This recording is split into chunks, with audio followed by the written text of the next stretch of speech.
Tila na sandwich o naging palaman ng Pilipinas sa dalawang mga bagyong sina Christine F na may international name na Trami at Tropical Storm Kungray, Leon, base sa latest satellite image.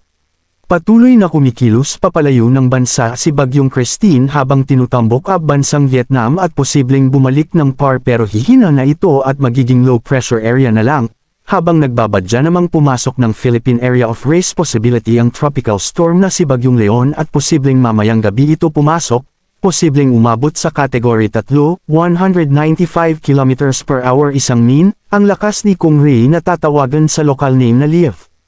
Hindi naman ito inaasahang tatama sa anumang bahagi ng bansa, ngunit magdadala ito ng mga pag-ulan dahil mas malaki ang sirkulasyon ng Bagyong Leon, maging handa at alerto pa rin sa paparating na bagyo.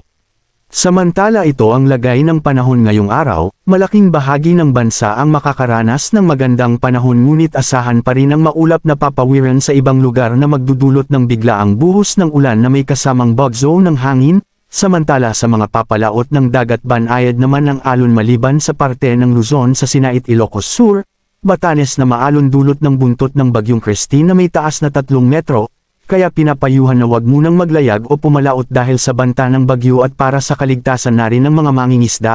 manatiling nakatutok sa Weather Balitab para sa bago pang update, don't forget to subscribe. Thank you for watching.